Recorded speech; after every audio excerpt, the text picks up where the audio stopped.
Bilang Pi kalau boleh Pi.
Oke, udah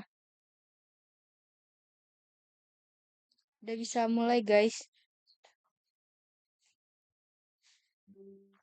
Jadi nyanyi, nyanyi, terus dia ngomong. Udah bisa mulai guys.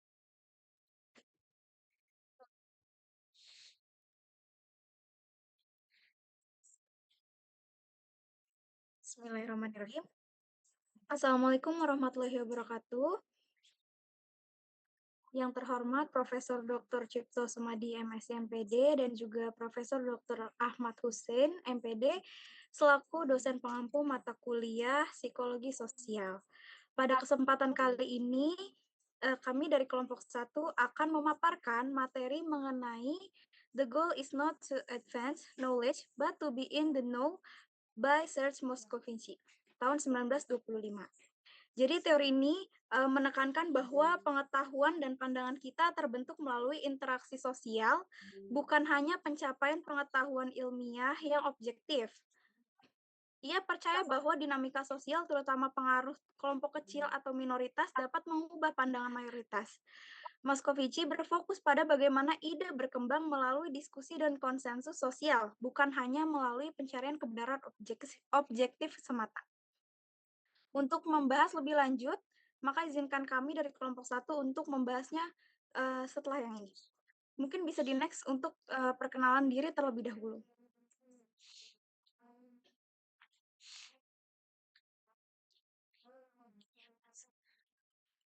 Perkenalkan, saya Renanda Kurnia Sutisna, selaku anggota kelompok 1 sekaligus moderator pada kesempatan presentasi kali ini.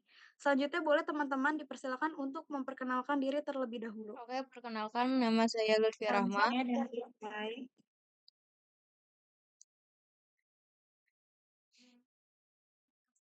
Baik, dipersilakan dari Afra terlebih dahulu. Silakan. Baik, terima kasih. Perkenalkan nama saya Alfra Maharani Sihombing.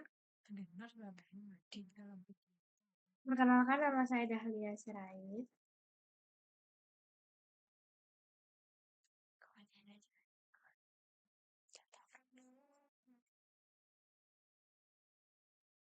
Salam kenal, saya Hardini Alfianti. Perkenalkan, saya Laras Bidamayati. Perkenalkan nama saya Lutfi Rahma. Perkenalkan nama saya Naila Fauzian Nurjani. Bisa di next slide.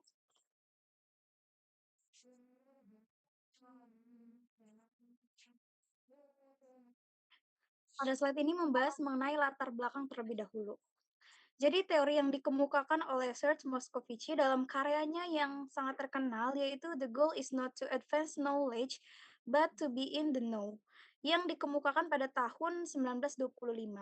Jadi teori ini memberikan perspektif baru dalam memahami dinamika sosial, pengetahuan, dan komunikasi dalam masyarakat. Serge Moscovici seorang psikolog sosial asal Rumania yang cukup terkenal dengan kontribusinya terhadap pemahaman tentang kelompok-kelompok sosial yang mempengaruhi perkembangan individu, terutama dalam konteks pengetahuan dan pandangan dunia. Dalam teori ini, Serge Moscovici mengemukakan bahwa tujuan utama bukanlah untuk meningkatkan pengetahuan saja, tetapi lebih kepada bagaimana individu dan juga kelompok memperoleh pemahaman atau informasi yang dianggap sah dalam konteks sosial. Bisa di next slide. Selanjutnya pembahasannya akan dilanjutkan oleh rekan saya. Silakan. Oke, baik. Terima kasih, Rena. Sekarang kita masuk ke landasan teori. Yang pertama itu dari Search Moscovici. Kita melihat dulu latar belakang dari Moscovici ini. Eh,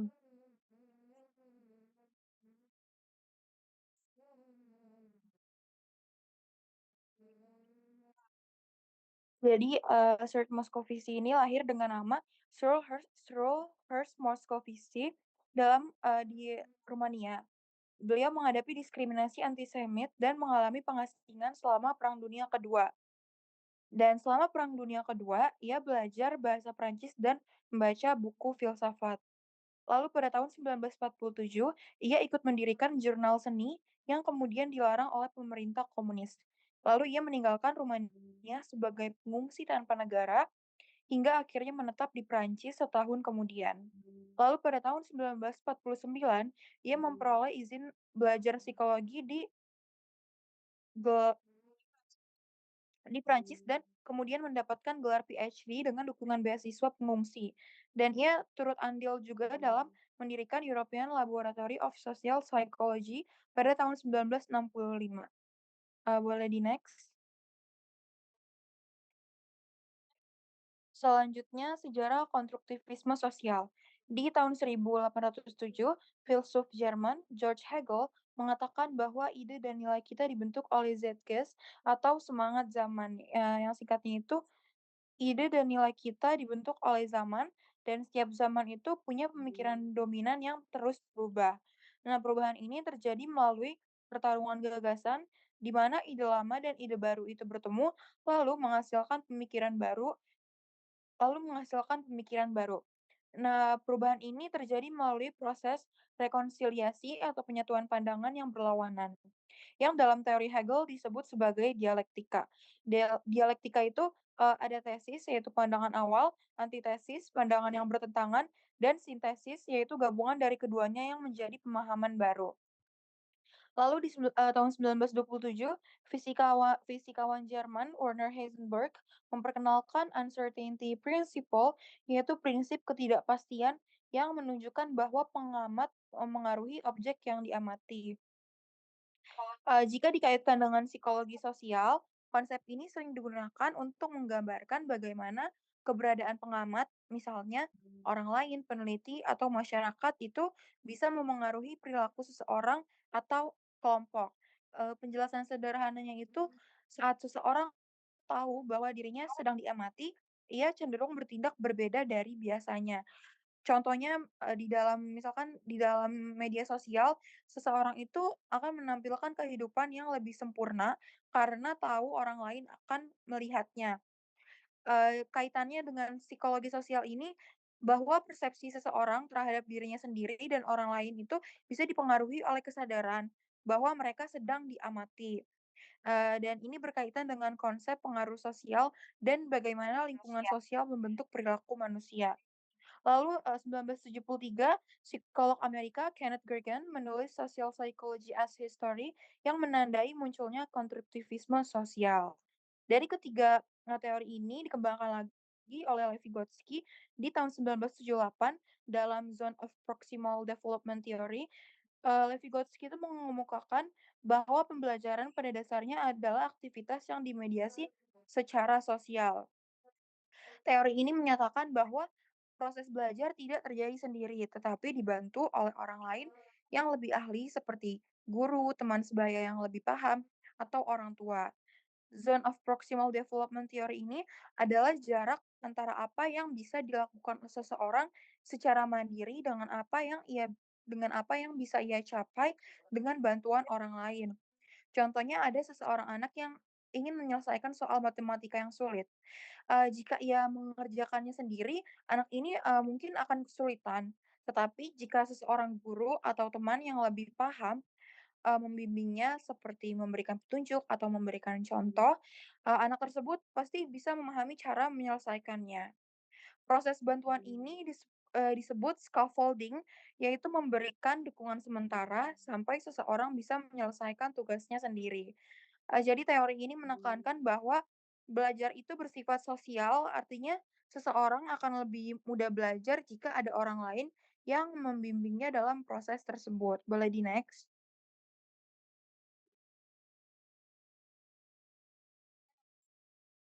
Selanjutnya, sejarah psikologi sosial.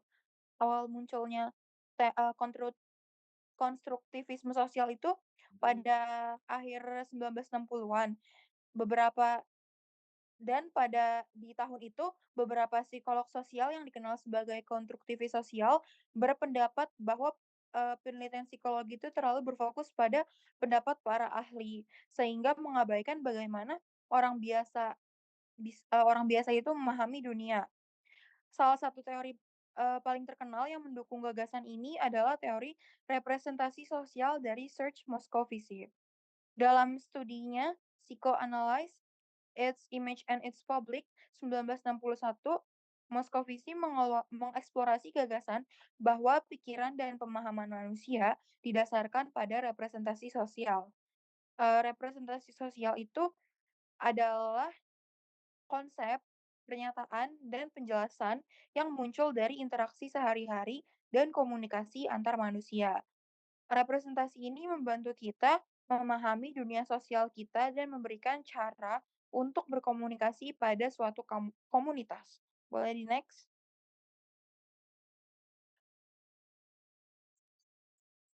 Oke, jadi pada dasarnya representasi sosial ini membentuk akal sehat bersama dari sebuah versi realitas yang terbentuk melalui media, ilmu pengetahuan, agama, dan interaksi sosial.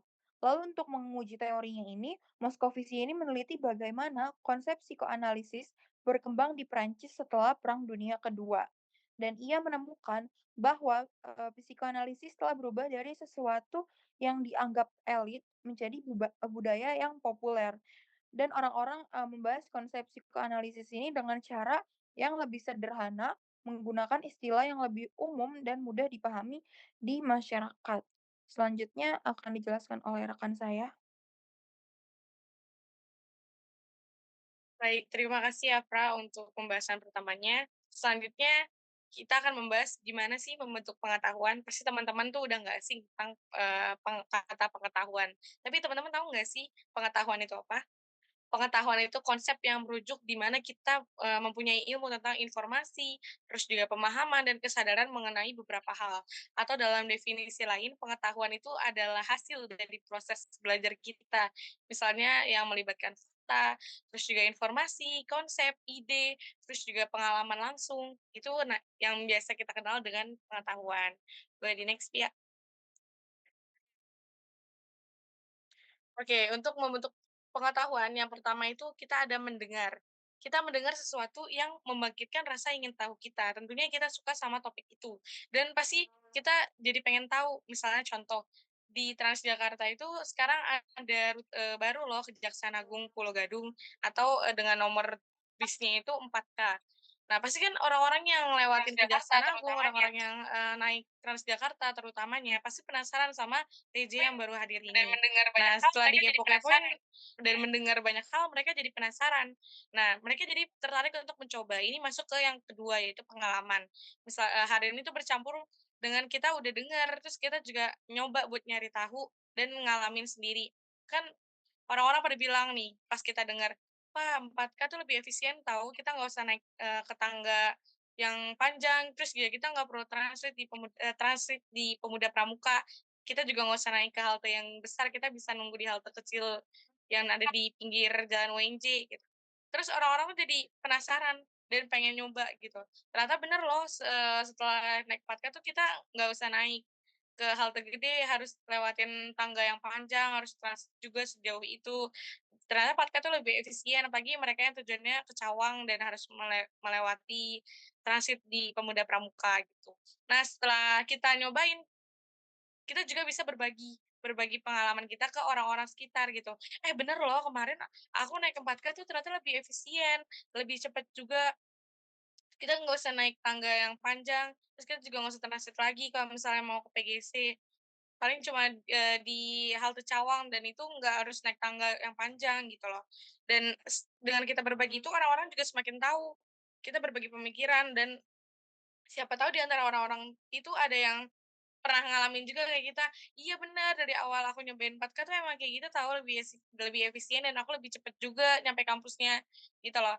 Jadi, setelah kita mendengarkan, terus kita nyobain pengalamannya, terus kita berbagi, orang-orang tuh jadi makin tahu. Seperti contohnya aja sekarang 4K tuh lebih rame gitu loh. Mungkin dari kita kalau misalnya ada yang naik PJ, itu ngelihat 4K tuh lebih rame dari biasanya. Pas awal-awal 4K ada, 4K itu sepi banget, bahkan yang naik cuma 1, 2 orang. Tapi sekarang karena orang-orang udah pada tahu, memiliki pengetahuan, setelah mendengar, memiliki pengalaman dan berbagi cerita, dia jadi, yakin buat naik 4K.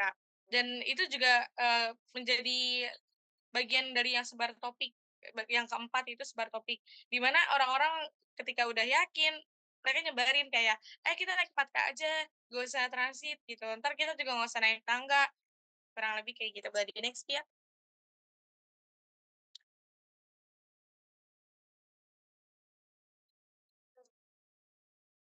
Boleh di-next, Pia? Makasih, selanjutnya itu kita lebih tahu. Jadi lanjutannya setelah, "Oh iya bener loh ternyata naik 4K itu lebih enak daripada naik 4 terus harus transit ke 10," kurang lebih kayak gitu. Kita jadi lebih tahu tentang pengetahuan yang baru kita tahu ini tentang 4K. Kemudian kita udah mulai nerima dengan kebenaran itu, karena kita udah, melalui lewat pengalaman. Nah, selanjutnya itu kita jadi menggunakan terus-terusan, "Wah kita, naik 4K aja deh, dia lebih enak, lebih gampang," gitu. Ini terkhusus untuk misalnya yang tujuannya ke arah Cawang. Nah, jadi tujuan utama itu bukan cuma nambah ilmu, "Wah, ada 4K loh," tapi juga bikin orang paham. Nggak cuma tahu, tapi juga paham kalau 4K tuh lebih efisien daripada 4 biasa kalau menuju ke Cawang. Tuh kurang lebih. Boleh di-next, ya. Nah, setelah membentuk pengetahuan, kita juga ada membentuk akal bersama. Nah, gimana sih kita membentuk akal? Dari Moscovici ini berpendapat kalau misalnya mengubah konsep yang sulit bahasanya menjadi lebih mudah itu bukan hal yang salah. Justru ini adalah pandangan manusia yang bukan profesor untuk memahami dunia dengan cara mereka sendiri seperti yang tadi Afra sudah bilang.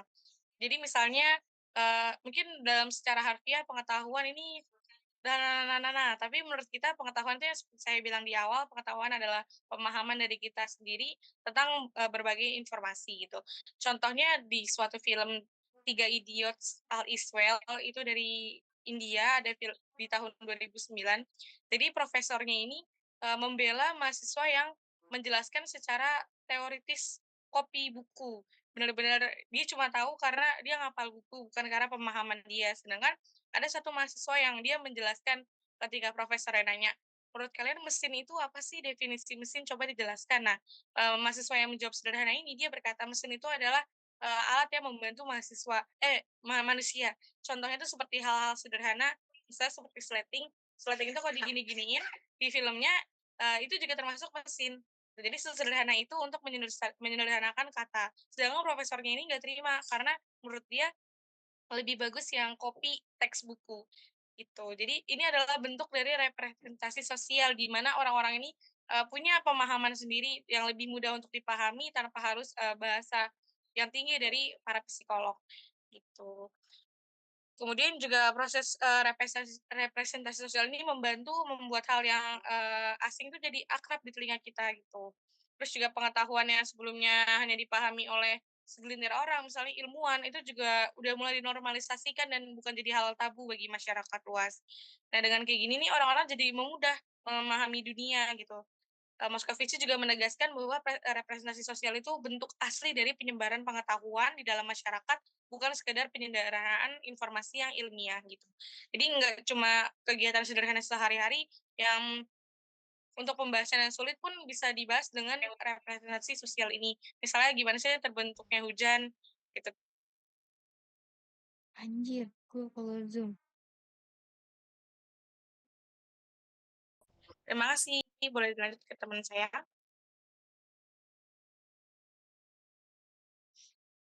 Anjir. Nah, di sini share screen-nya stop. Jadi mungkin bisa di-share screen lagi, Lutfia, tolong. Bentar.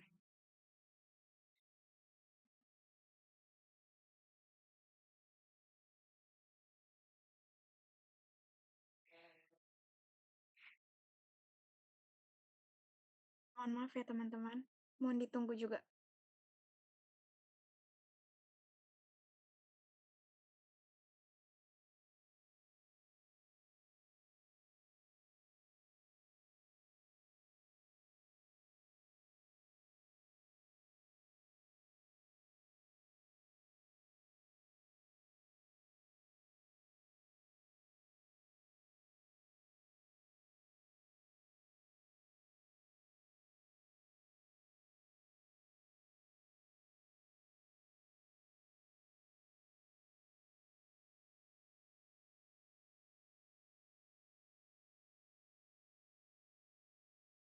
Oke, selanjutnya itu ada konstruktivisme dan teori representasi sosial. Nah, konstruktivisme adalah teori belajar yang mengatakan bahwa manusia membangun sendiri pengetahuan mereka dari pengalaman dan interaksi dengan lingkungannya. Artinya, belajar bukan hanya menerima informasi dari guru, tetapi juga memahami dan menghubungkan dengan apa yang sudah diketahui. Pendekatan konstruktivisme dalam pembelajaran berarti guru tidak hanya memberikan informasi, tetapi juga membimbing siswa untuk mengeksplorasi, bertanya, dan berdiskusi, dan juga menghubungkan dengan pengalaman pribadi. Nah, selanjutnya itu ada teori representasi sosial menurut Serge Moscovici. Jadi, representasi sosial adalah konsep dalam ilmu sosial yang merujuk pada cara suatu kelompok, bagaimana kelompok sosial itu membentuk, menyebarkan, dan mengubah pemahaman tentang suatu konsep atau fenomena. Teori representasi sosial dari Serge Moscovici 1961 menjadi dasar utama dalam memahami bagaimana suatu konsep itu berkembang. Jadi,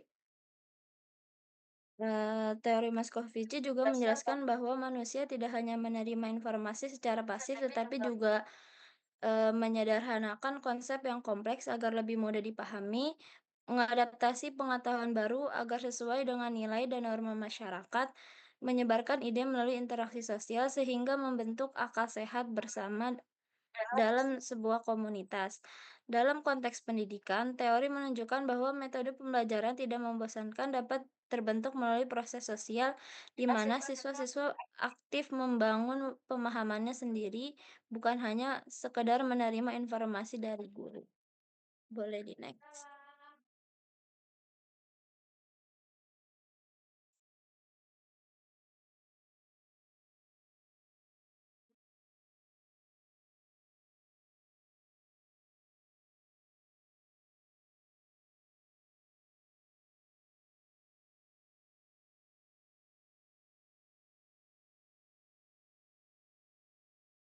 Maaf. Yang pertama itu hubungan dengan konstruktivisme sosial. Teori konstruktivisme sosial berkembang pada abad 21 terutama melalui kontribusi para pemikir seperti Langford Skidz, Young, Metz, dan Rain yang menggambarkan bagaimana pengalaman atau pengetahuan pemahaman tentang dunia ini dibentuk melalui interaksi dan komunikasi dalam kelompok sebelumnya. Kemunculan teori-teori ini mengetahui sering sebagai sesuatu yang lebih objektif dan dapat diukur, tetapi pemikiran konstruktivisme sosial menekankan bahwa pengetahuan terbentuk dalam konteks sosial yang dinamis dan pengaruh oleh percakapan, hubungan antara individu, dan nilai-nilai yang ada dalam masyarakat. Seperti yang telah dijelaskan pada latar belakang awal tadi, teori ini sangat referensiasi yang sosialnya diedukasikan oleh Moshe Siffer menemukan peran penting dalam mengembangkan dunia pengetahuan ilmiah dalam dunia kehidupan sehari-hari. Presentasi sosial adalah cara masyarakat untuk memandang atau mengkomunikasikan ide-ide kompleks seperti teori ilmiah atau konsep psikologi dalam bentuk yang lebih sederhana dan mudah dipahami oleh banyak orang. Proses ini mungkin masyarakat dapat memahami lebih dalam lagi untuk membangun apa yang dibuat oleh Moscow CV ini sangat penting bagi masyarakat. Sehingga setiap masyarakat itu dapat memahami setiap konteks-konteks apa aja yang akan diperlukan untuk memahami kontribusi sosial ini dalam masyarakat. Selanjutnya akan dilanjutkan oleh teman saya.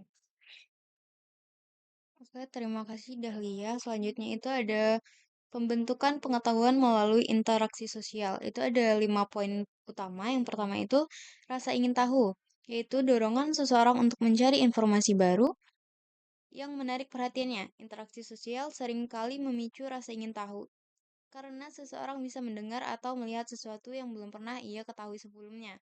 Yang kedua ada integrasi informasi, yaitu ide baru bergabung dengan pengetahuan atau pengalaman yang sudah ada. Karena merasa tertarik, ia mulai bertanya dan berdiskusi. Maaf, ini memungkinkan seseorang untuk memahami konsep secara lebih mendalam dan menghubungkan dengan konteks yang lebih luas. Kemudian ada pertukaran gagasan, yaitu orang berbicara tentang ide tersebut dengan orang lain dan berbagi pemahaman mereka.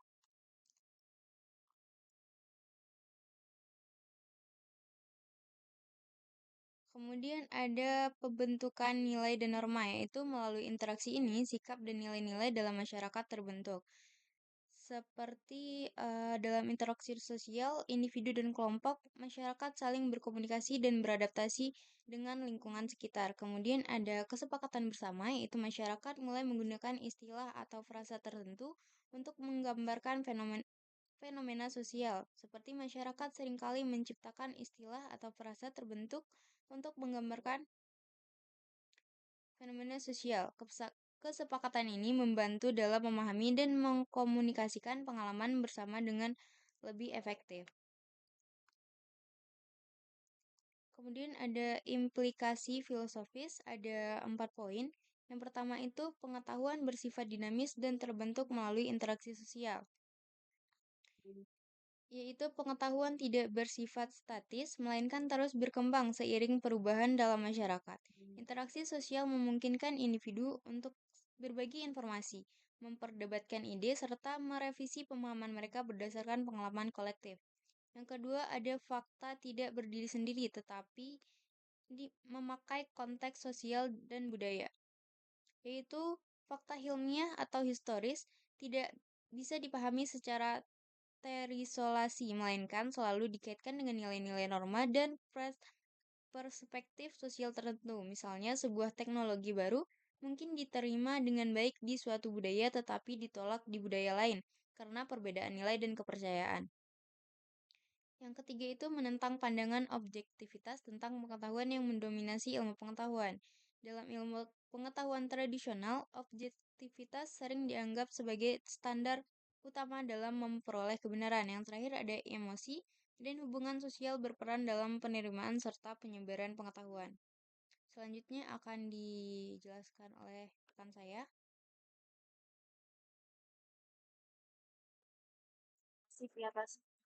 Selanjutnya kita masuki bagian implikasi sosial.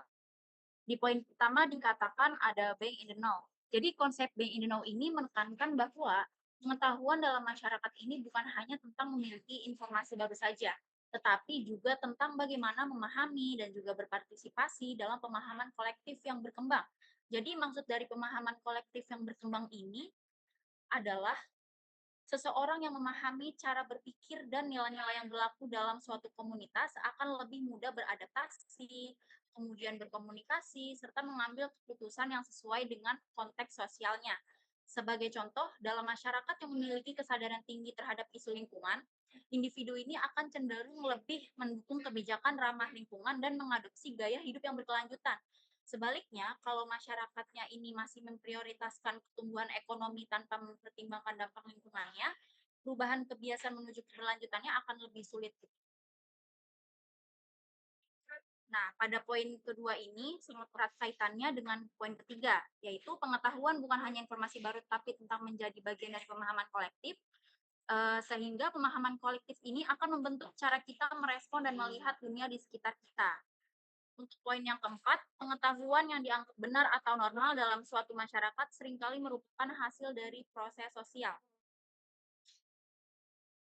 Jadi kita ambil contoh, dalam beberapa budaya, pernikahan di usia muda ini dianggap sebagai sesuatu yang wajar dan bahkan dianjurkan.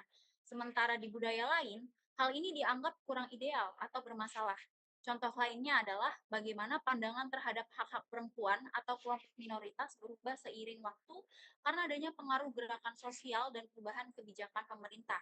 Jadi, dengan kata lain, apa yang dianggap benar atau normal dalam suatu masyarakat bukan hanya hasil dari pemikiran individu saja, tetapi merupakan produk dari proses sosial yang dipengaruhi oleh tradisi, media, institusi pendidikan, agama, serta pihak-pihak yang memiliki kekuasaan untuk membentuk opini publik.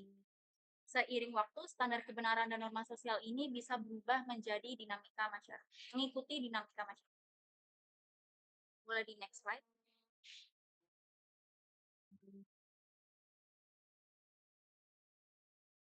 Selanjutnya ada analisis masyarakat dan akal sehat bersama. Pada poin pertama, ide kompleks sering disederhanakan agar lebih mudah dipahami masyarakat. Mengulas penjelasan dari Afra dan juga Hardini, bahwasannya Mas Kovisi ini menjelaskan bahwa untuk memungkinkan pengetahuan tersebut diterima secara luas, ia perlu diterjemahkan dalam cara yang mudah, dimengerti dan relevan dengan kehidupan sehari-hari. Misalnya, konsep psikologis yang rumit bisa dipaparkan dalam bentuk cerita, metafora, ataupun contoh yang lebih mudah dijangkau oleh audiens non-akademik. Dengan cara ini, informasi yang kompleks menjadi lebih dapat diterima oleh berbagai lapisan masyarakat, walaupun seringkali kehilangan beberapa nuansa teknis yang ada dalam penjelasan asli. Kemudian, akal sehat bersama tidak selalu didasarkan pada bukti ilmiah, tapi pada kesepakatan sosial. Kesepakatan ini berasal dari tradisi, norma, ataupun kepercayaan yang diwariskan secara turun-temurun. Meskipun tidak selalu memiliki dasar empiris yang kuat, akal sehat bersama ini tetap menjadi pedoman dalam kehidupan sehari-hari karena dianggap logis dan juga dapat diterima oleh banyak orang. Sebagai contoh, banyak masyarakat yang percaya bahwa kalau kita makan malam itu nanti badan kita jadi gemuk. Nah, keyakinan ini menjadi bagian dari akal sehat bersama. Meskipun secara ilmiah kenaikan berat badan ini lebih bergantung pada jumlah kalori dan jumlah konsumsi yang kita makan dan juga aktivitas seseorang daripada waktu makan. Jadi akal sehat bersama ini berperan penting dalam membentuk cara berpikir dan bertindak pada suatu masyarakat. Nah, namun penting juga untuk kita buat kritisi dan juga menguji kebenaran dari keyakinan yang sudah mengakar. Jadi agar nggak terjebak dalam asumsi-asumsi yang keliru. Kemudian disebarluaskan, diterima, dan dipahami dalam kehidupan sosial sehari-hari. Bisa kita lihat dalam aspek kehidupan sosial, ada media, politik, dan juga pendidikan. Dalam konteks media ini, informasi dan opini yang beredar dapat membentuk persepsi kolektif, terus juga bisa menguatkan norma sosial, dan bahkan menciptakan perubahan dalam pandangan masyarakat. Sementara itu, dalam ranah politik, gagasan dan ideologi tertentu dapat diterima atau ditolak oleh publik tergantung pada bagaimana mereka diskonstruksi dan disebarkan oleh kelompok mayoritas maupun minoritas. Nah, Skripsi ini menekankan bahwa kelompok minoritas yang konsisten dan persisten dalam menyampaikan ide dapat mempengaruhi pandangan mayoritas yang pada akhirnya berkontribusi pada perubahan sosial. Sedangkan dalam pendidikan, penyebaran pengetahuan tidak hanya berfungsi sebagai transfer informasi saja, tapi juga sebagai mekanisme internalisasi nilai-nilai sosial yang membentuk sikap dan perilaku individu. Dan yang terakhir, poinnya adalah pengetahuan yang berkembang dalam masyarakat adalah hasil dari konsensus sosial. Demikian yang dapat saya sampaikan.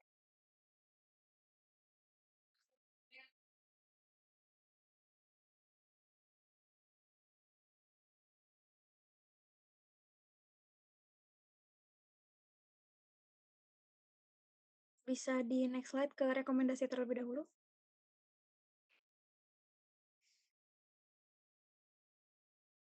Terima kasih. Pada slide ini membahas mengenai rekomendasi dari hasil paparan yang telah teman-teman kelompok satu sampaikan. Jadi, paparan ini telah menguraikan konsep representasi sosial Moskovici dan juga relevansinya dengan konstruktivisme sosial. Namun, perlu dipertanyakan lebih lanjut mengenai batasan dari akal sehat bersama yang dibentuk oleh masyarakat. Apakah akal sehat ini selalu mencerminkan nilai-nilai positif atau justru dapat menjadi alat untuk melenggangkan prasangka dan diskriminasi? Selanjutnya, paparan ini menekankan peran interaksi sosial dalam pembentukan pengetahuan, tetapi kurang mendalam dalam membahas bagaimana kekuasaan dan dominasi dalam masyarakat dapat mempengaruhi representasi sosial yang muncul. Misalnya, bagaimana media massa yang dikuasai oleh kelompok tertentu dapat memanipulasi informasi dan membentuk opini publik sesuai dengan kepentingan mereka. Dan yang terakhir, meskipun makalah ini menyinggung implikasi filosofis dari teori Moskovici, eksplorasi mengenai implikasi etisnya masih terbatas. Bagaimana tanggung jawab individu dan juga kelompok dalam menyebarkan dan menerima informasi? Apakah being in the know dapat menjadi pembenaran untuk mengabaikan fakta-fakta yang tidak sesuai dengan keyakinan kelompok? Penyampaian rekomendasi telah selesai. Untuk kesimpulan nanti akan saya bacakan setelah presentasi selesai dan sesi tanya jawab selesai. Nah, untuk sesi selanjutnya, saya akan membuka 2 sesi untuk teman-teman yang ingin bertanya, ingin mengulik lebih lanjut dan memperdalam, mengenai materi ini. Untuk itu sesi pertama saya buka untuk 4 penanya. Oke, saya persilakan untuk menggunakan fitur raise hand, teman-teman. Baik, di layar saya sudah ada 3 penanya. Saya persilakan terlebih dahulu untuk Lutfi Zaki, silakan.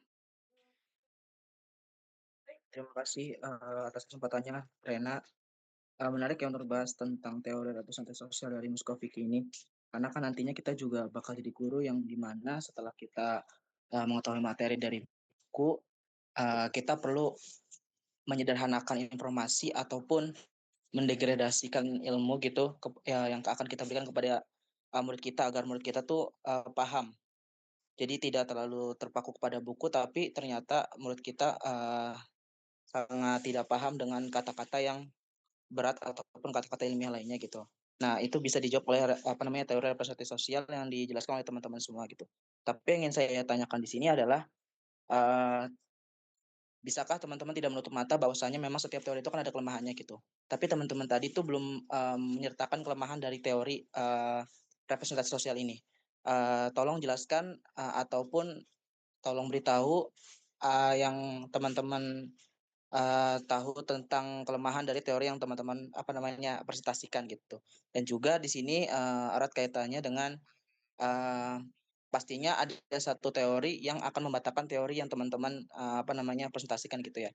Nah, tadi saya juga sudah sempat mencari bahwasanya memang teori ini tuh bisa dipatahkan oleh teori hegemoni, di mana teori hegemoni ini kan berkaitan dengan ikut campur dari suatu kelompok yang kuat ataupun pemerintah yang akan mengikut sertakan suatu hoax ataupun suatu informasi yang ingin direkayasa oleh kelompok kuat gitu. Nah, bagaimana solusinya untuk menyampingkan teori hegemoni ini dan tetap menguatkan teori yang teman-teman presentasikan ini terkait representasi sosial gitu. Terima kasih. Apakah dapat dipahami? Dapat dipahami, terima kasih Zaki. Baik, selanjutnya ada Nadira, saya persilakan. Oke, sebelumnya terima kasih Renanda untuk kesempatannya ya. Terima kasih juga untuk kelompok satu, terus untuk pemaparan materinya tadi emang materi cukup menarik ya. Kurang lebih tentang tujuan itu bukan cuma buat memajukan ilmu pengetahuan, tapi juga biar kita menjadi lebih tahu gitu. Mungkin saya mau nanya aja sih ke kelompok satu, menurut kalian nih dalam hal ini tuh mana sih yang lebih penting gitu antara pengetahuan dan juga pengalaman dan kira-kira kenapa gitu? Soalnya kan kadang apa yang kita pelajarin itu kan gak sesuai sama pengalaman kita gitu. Jadi kadang ada materi yang nggak masuk ke otak, kita jadi, ragu dan sebagainya. Jadi kira-kira mana sih yang lebih penting dan gimana cara ngatasinnya gitu. Terima kasih. Baik, terima kasih Nadira atas pertanyaannya. Selanjutnya ada Nalendra, saya persilakan. Baik, sebelumnya terima kasih moderator. Terima kasih juga kepada kelompok satu yang telah menyajikan materi yang sangat menarik. Saya ingin bertanya, tadi kan ini sudah dijelaskan ya mengenai teori representasi sosial gitu. Eh, Kalau saya mau nanya aja sih gimana sih dalam, penerapannya di dunia pendidikan, teori representasi ini bisa diterapkan gitu? Terima kasih. Baik, Nalen, terima kasih. Oke, selanjutnya ada Angela. Saya persilakan.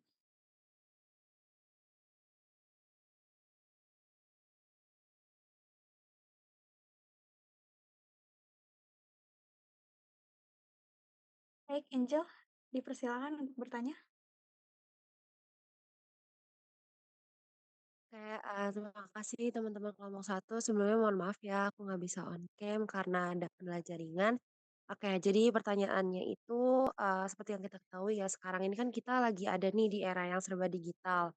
Jadi era yang memungkinkan kita tuh buat terhubung ke semua informasi itu secara cepat gitu. Bahkan sekarang kalau kita ingin cari tahu sesuatu tuh kita bisa tinggal Google aja dan langsung muncul. Apalagi dengan adanya AI dan lain sebagainya. Nah, menurut teman-teman kelompok satu tuh, gimana sih pengaruh media sosial ini tuh, terhadap cara kita mencari informasi? Apakah kita mencari informasi tuh buat untuk, sekedar ingin ketahuan kita saja, atau ingin tahu sesuatu yang sedang populer saja, atau untuk menambah pengetahuan kita? Dapat dipahami nggak teman-teman kelompok satu? Ya, dapat dipahami. Terima kasih, Angel, atas Oke, pertanyaannya. sama-sama. Oke. Terima kasih juga teman-teman, atas pertanyaannya. Untuk sesi satu ini saya cukupkan terlebih dahulu, maka izinkan kami dari kelompok satu untuk berdiskusi sebentar untuk menjawab pertanyaan dari teman-teman semua. Mohon izin ya teman-teman.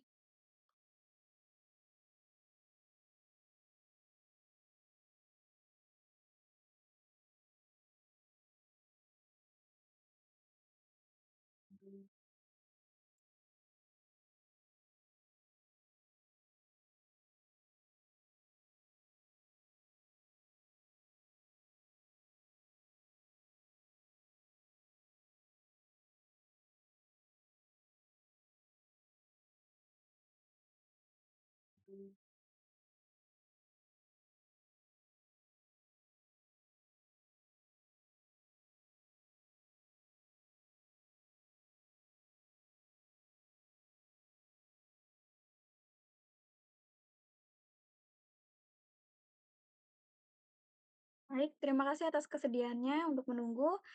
Sesi selanjutnya adalah sesi, menjawab ya. Jadi dari teman-teman kelompok satu akan menjawab pertanyaan-pertanyaan dari, teman-teman yang tadi sudah bertanya. Untuk pertanyaan pertama dari saudara Zaki akan disampaikan oleh Hardini. Kepada Hardini dipersilakan. Baik, terima kasih sebelumnya Zaki sudah bertanya. Jadi kelemahan tersendiri dari representasi sosial itu kita punya kelemahan karena orang-orang kan membicarakan ini sesuai pengalaman mereka. Bisa jadi itu terselip hoax jika kita belum, melakukan sendiri. Jadi saat kita mendengarkan, kan tadi kan di bentuk pengetahuan itu ada kita mendengarkan dulu, terus juga kita, rasa ingin tahunya diperdalam. Nah, itu kalau misalnya kita cuma dengerin tanpa kita ikut terjun langsung ke pengalamannya, itu akan menjadi hoax. Takutnya kita manipulatif kebenarannya gitu. Kalau misalnya kita enggak ngelakuin langsung atau, ngalamin sendiri. Kurang lebih kayak gitu, itu kelemahan dari representasi sosial. Nah terus, gimana kalau misalnya teori hegemoni ini yang di mana notabene-nya dia ini berpusat dari pemerintahan atau misalnya pemerintahnya ini dia nyuci otak warga negaranya atau lebih ke bahasa halusnya itu dia menekankan ideologi pada rakyatnya.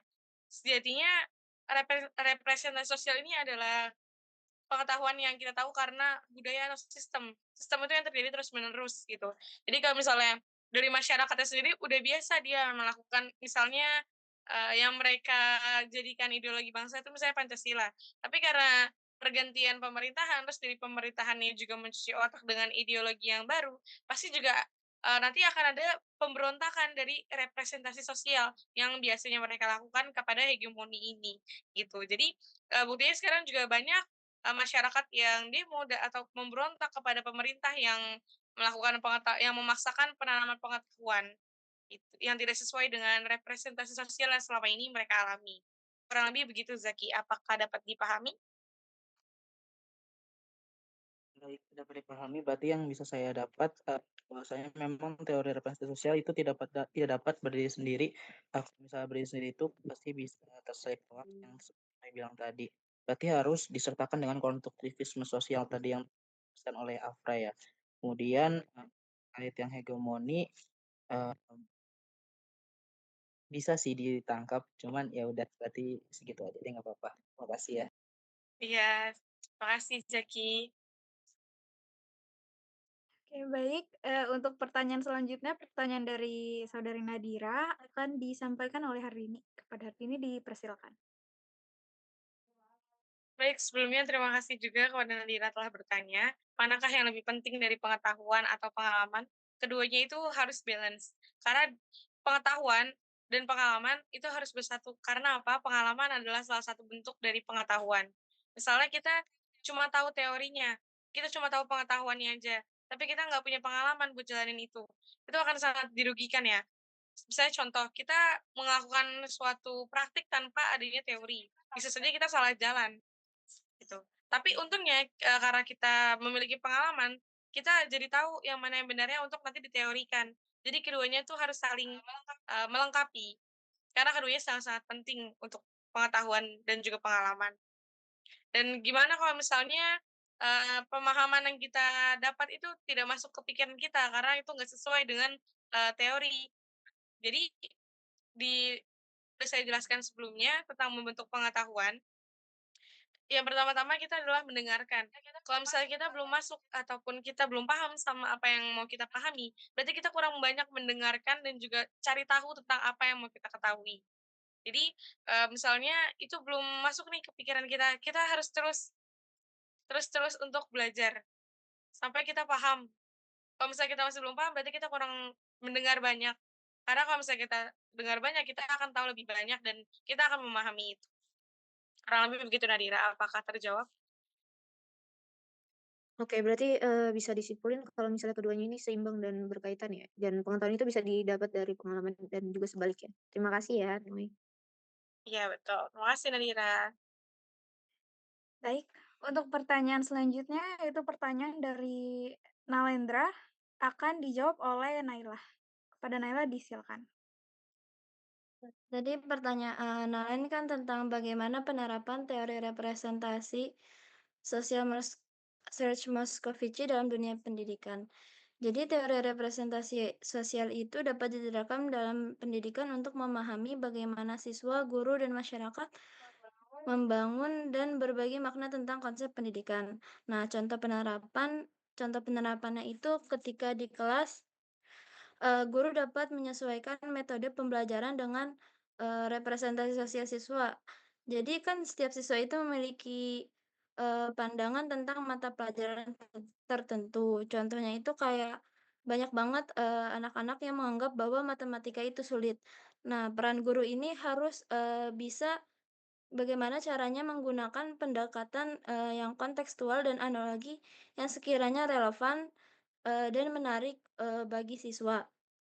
Selanjutnya itu, representasi sosial juga dapat mengubah pandangan negatif tentang pendidikan. Jadi beberapa kelompok masyarakat mungkin memiliki pandangan negatif terhadap pendidikan, seperti anggapan bahwa sekolah hanya untuk menekankan hafalan tanpa kreativitas. Untuk mengubah ini, pendidikan dapat membuat kebijakan yang seperti, memberikan metode pembelajaran aktif seperti diskusi, eee proyek berbasis penelitian dan pembelajaran berbasis, masalah.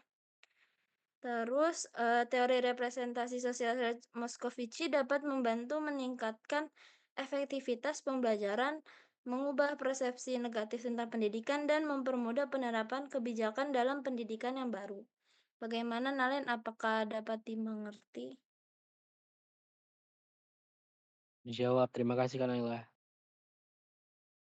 Oke, baik. Izinkan saya untuk menjawab pertanyaan terakhir dari sesi 1, yaitu pertanyaan dari Angel. Jadi inti pertanyaannya adalah, tentang pengaruh media sosial dengan lingkungan sosial terhadap cara kita mencari dan juga memperoleh informasi, serta, sebenarnya nih kita mencari informasi itu untuk memperdalam suatu pengetahuan atau sebenarnya hanya untuk mencari tahu yang sedang tren, itu intinya. Jadi sebenarnya pengaruh media sosial dan lingkungan sosial ini, sangat mempengaruhi gitu dalam, proses cara kita untuk mencari informasi, yang sangat besar ini. Nah, media sosial itu sebenarnya memberikan akses yang cukup cepat, ke berbagai informasi, sering dalam bentuk yang ringan maupun yang menarik. Nah, jadi ada beberapa hal yang sebenarnya dapat mempengaruhi bagaimana sih sebenarnya kita ini mencari informasi, seperti kecepatan akses, filter bubble. Jadi filter bubble ini seperti algoritma dari media sosial yang menampilkan konten yang sesuai dengan minat kita, yang bisa membuat kita hanya menerima informasi yang mungkin aja tuh sejalan dengan pandangan kita, bukan yang lebih mendalam atau justru beragam gitu, berbeda gitu. Nah, terus juga pengaruhnya bisa jadi karena ingin mengikuti tren aja. Jadi lingkungan sosial yang cenderung mencari informasi sesuai dengan minat komunitas mereka. Nah, secara keseluruhan sebenarnya, kita mencari informasi ini di media sosial karena 2 alasan utama sebenarnya. Untuk memperdalam pengetahuan dan juga untuk mengikuti tren atau yang sedang viral. Namun, sebenarnya kita perlu sadar juga bahwa algoritma dan pengaruh sosial itu bisa membentuk informasi yang kita terima. Nah, mungkin, itu aja yang bisa saya sampaikan. Gimana Angel, apakah terjawab? Sudah terjawab, makasih Rena. Baik, terima kasih kembali. Oke, sesi satu sudah selesai untuk sesi tanya jawabnya. Selanjutnya saya akan membuka untuk sesi kedua. Jadi untuk teman-teman yang masih ingin bertanya dan penasaran, bisa untuk mengaktifkan fitur raise hand. Silakan teman-teman yang ingin bertanya.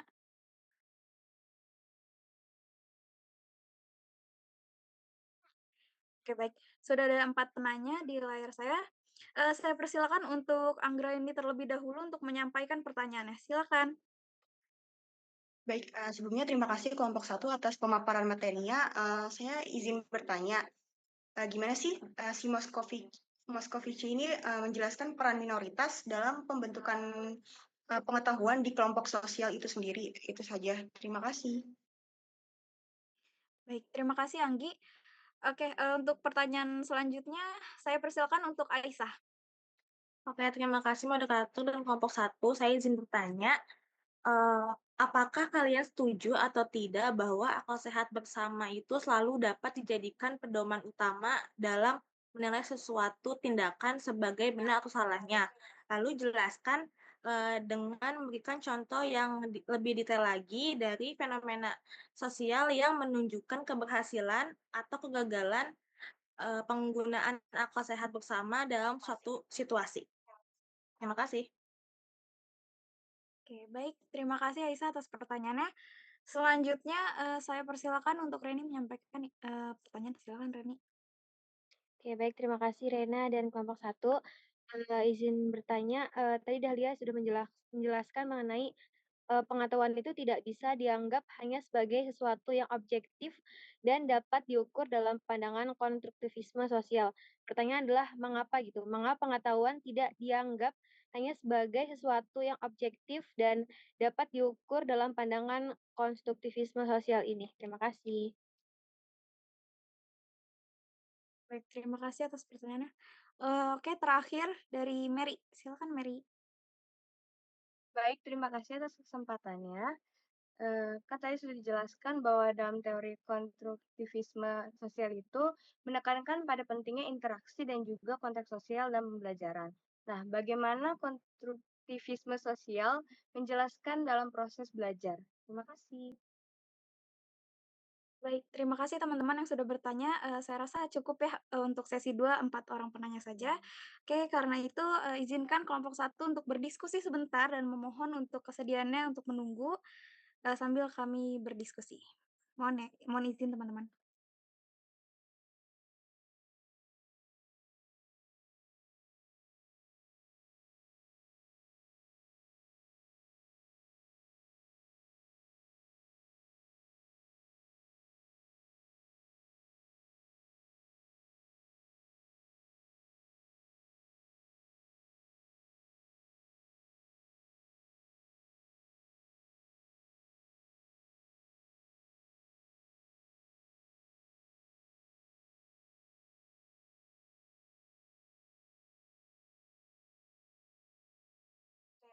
Oke, baik. Terima kasih teman-teman. Untuk pertanyaan pertama dari Anggi akan dijawab oleh Lutfia. Kepada Lutfia disilakan. Oke, pertanyaan Anggi tadi, bagaimana Moscovici menjelaskan peran minoritas dalam pembentukan pengetahuan dalam kelompok sosial? Yaitu Sergei Moscovici mengemukakan konsep minoritas dalam proses pembentukan pengetahuan. Ia berpendapat bahwa meskipun minoritas memiliki kekuatan lebih kecil dalam kelompok, mereka dapat mempengaruhi pandangan mayoritas melalui konsistensi, keteguhan, dan strategi tertentu. Kaum minoritas dapat memunculkan perubahan dalam cara berpikir kelompok secara keseluruhan, yang pada akhirnya membentuk pengetahuan baru. Bagaimana, Anggi? Apakah sudah terjawab? Sudah terjawab. Terima kasih, Lutfia. Oke. Baik. Pertanyaan selanjutnya yaitu pertanyaan dari Aisyah akan dijawab oleh Laras. Kepada Laras disilakan. Ya, baik Rena, terima kasih atas kesempatannya dan juga terima kasih Aisyah atas pertanyaannya. Tadi Aisyah bertanya terkait apakah setuju atau tidak bahwa akal sehat bersama selalu dapat dijadikan pedoman utama dalam menilai suatu tindakan sebagai benar atau salah. Jelaskan dengan memberikan contoh konkret dari fenomena sosial yang menunjukkan keberhasilan atau kegagalan penggunaan akal sehat bersama dalam suatu situasi. Jadi jawaban saya tidak sepenuhnya setuju bahwa akal sehat bersama itu selalu dapat dijadikan pedoman utama dalam menilai suatu tindakan sebagai benar atau salah. Karena ada beberapa faktor yang perlu dipertimbangkan dalam situasi yang lebih kompleks. Akal sehat bersama memang seringkali menjadi paduan praktis dalam kehidupan sehari-hari dan dapat membantu masyarakat untuk berfungsi secara efektif dalam interaksi sosialnya. Namun, akal sehat bersama dapat variasi atau budaya dan kadang-kadang pandangan umum tersebut dapat salah atau tidak mempertimbangkan faktor-faktor yang lebih mendalam. Sebagai contoh, pada masa lalu, masyarakat banyak yang menganggap bahwa rasialisme atau diskriminasi terhadap kelompok tertentu adalah hal yang dapat diterima. Banyak orang melihat perlakuan tidak adil terhadap kelompok minoritas sebagai sesuatu yang wajar, berdasarkan akal sehat bersama yang dibentuk oleh norma-norma sosial yang ada pada saat itu. Namun, karena pengetahuan ini seiring berkembangnya zaman berubah, jadi muncul nih pemahaman-pemahaman tentang hak asasi manusia, terus juga kesetaraan, dan juga pemahaman-pemahaman terkait bagaimana cara memanusiakan manusia. Nah, hal inilah yang mengubah pandangan masyarakat. Jadi, akal sehat bersama yang dulu diterima ternyata tidak adil dan penuh prasangka. Demikian yang dapat saya sampaikan. Apakah dapat dipahami, Aisyah? Oke, terima kasih Ayas. Iya. Baik, pertanyaan selanjutnya itu pertanyaan dari Reni akan dijawab oleh Dahlia. Kepada Dahlia dipersilakan. Terima kasih, Rana. Saya akan menjawab pertanyaan dari Reni. Reni tadi nanya, mengapa pengetahuan tidak bisa menganggap hanya sebagai sesuatu yang objektif dan dapat diukur dalam pandangan konstruktivisme sosial. Dalam pandangan konstruktivisme sosial ini, pengetahuan tidak dapat dianggap hanya sebagai sesuatu yang objektif dan dapat diukur karena pengetahuan dianggap sebagai hasil dari interaksi sosial dan konstruksi bersama oleh individu-individu dalam masyarakat. Konstruktivisme sosial berpandangan bahwa pemahaman kita tentang dunia ini dibentuk oleh pengalaman budaya, bahasa, dan konteks sosial kita, bukan oleh fakta-fakta objektif yang terlepas dari konteks tersebut. Contohnya itu, misal, kita melihat fenomena perubahan iklim, seorang ilmuwan di Eropa memiliki pemahaman yang berbeda tentang perubahan iklim di Indonesia yang terjadi karena mereka hidup dalam konteks sosial budaya, lingkungan yang berbeda, serta pemikiran dan pengalaman yang berbeda pula. Pemandangan mereka itu tentang perubahan iklim tidak sama hanya berdasarkan data ilmiah yang objektif, tetapi juga dipengaruhi oleh nilai-nilai kepercayaan interaksi sosial mereka tersebut, sehingga di negara lain, di Eropa dan di Indonesia itu berbeda iklim atau fenomena yang sangat berbeda dan dipahaminya berbeda juga. Itu yang bisa saya sampaikan. Apakah terjawab, Reni? Baik, sudah terjawab ya. Terima kasih. Terima kasih, Reni.